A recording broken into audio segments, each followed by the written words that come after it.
ఈ భూమి మీద మనిషి ఎన్ని సంవత్సరాలు బతికినా గానీ అతనికి డబ్బుతో అవసరం మాత్రం ఖచ్చితంగా ఉంటుంది. ఎందుకంటే డబ్బుతో కొనలేనిది ఈ భూమి మీద ఏది ఉండదు. కానీ మీకు ఎప్పుడైనా డౌట్ వచ్చిందా, అసలు ఈ కరెన్సీ అనేది ఎలా మొదలైంది, అసలు ఈ కరెన్సీ యొక్క స్టోరీ ఏంటి, మొట్టమొదట ఈ కరెన్సీని ఎలా తయారు చేశారు, అసలు ఈ కరెన్సీ తయారు చేయడానికి గవర్నమెంట్ కి ఎంత ఖర్చు అవుద్ది, మన దేశం ఉపయోగించే రూపీ కరెన్సీని ఏ ఏ దేశాలు ఉపయోగిస్తున్నాయి అన్న విషయం గురించి మీకు తెలియని కొన్ని ఆసక్తికరమైన విషయాలు ఈ వీడియోలో తెలుసుకునే ముందు టీటాక్స్ ఛానల్ ని సబ్స్క్రైబ్ చేయడం మాత్రం మర్చిపోకండి. ఇక విషయంలోకి వెళ్దాం. భారతదేశంలో కరెన్సీ యొక్క ఆవిష్కరణ దాదాపు 1500 సంవత్సరాల పూర్వం నుండి ఒక రాజు ద్వారా చేయబడింది. 1917 సంవత్సరంలో $1 $13 సమానంగా ఉండేది. ఆ తర్వాత 1947లో భారతదేశానికి స్వాతంత్రం వచ్చింది. అప్పుడు $1 $1 చేసేశారు. ఆ తర్వాత ఇంట్రెస్ట్ రేటు పెరిగిపోవడంతో అప్పటి ప్రధాని అయిన ఇందిరాగాంధీ ఇంట్రెస్ట్ రేట్ ను తగ్గించడానికి $1 $1 సమానంగా చేసేసింది. ఇక అప్పటి నుండి ఇప్పటి వరకు రూపాయి యొక్క వాల్యూ పడిపోతూనే ఉంది. ఒకవేళ భారతదేశానికి స్వాతంత్రం రాకుండా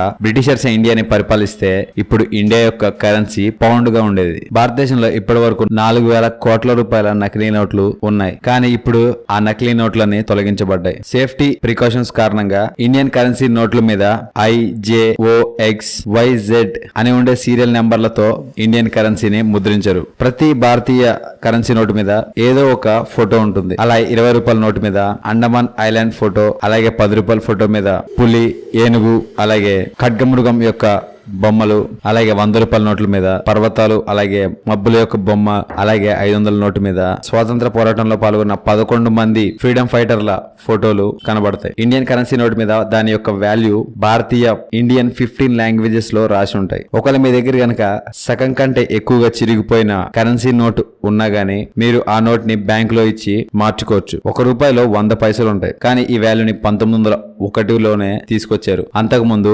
$1లో 16 అన్నాలని విభజించేవారు. ఇండియన్ గవర్నమెంట్ 1939లో మొట్టమొదటిసారిగా $5 యొక్క పేపర్ నోట్ ని తయారు చేసింది. దాని మీద కింగ్ జార్జ్ 6 యొక్క చిత్రపటం ఉండేది. అంతేకాకుండా అదే సంవత్సరంలో $5 నోటుతో పాటు $10,000 నోట్ ను కూడా ముద్రించారు. కానీ 1978లో ఆ నోట్ ని పూర్తిగా ఆపేశారు. పాకిస్తాన్ కి స్వాతంత్రం వచ్చిన తర్వాత కూడా తమ యొక్క సొంత కరెన్సీని ముద్రించుకునేంత వరకు ఇండియన్ కరెన్సీని కరెన్సీగా ఉపయోగించేది. ఇండియన్ కరెన్సీ నోట్స్ సాధారణమైన పేపర్ ద్వారా తయారు చేయరు. ఇండియన్ నోటు పత్తితోటి తయారు చేస్తారు. ఈ 2000 నోటు ఎంత గట్టిగా ఉంటాయంటే ఆ నోటు యొక్క 2 చివర్లను పట్టుకొని గట్టిగా లాగినా గానీ ఆ నోటు చిరగదు. ఒకానొక సమయంలో బంగ్లాదేశ్ భారతదేశం నుండి $5 బిల్లల్ని తీసుకొని ఆ $5 చిక్కలతోటి బ్లేడ్లను తయారు చేసేది. ఒక్క $5 చిక్కతో 6 బ్లేడ్లు వచ్చేవి. ఒక్క బ్లేడ్ $2కి అమ్మినా గానీ వారికి $12 లాభం. దానివల్ల బ్లేడ్ తయారు చేసే వారికి మంచి లాభాలు వచ్చేవి. దాని కారణంగా ఇండియన్ గవర్నమెంట్ ఇండియన్ కరెన్సీ నాణ్యాలని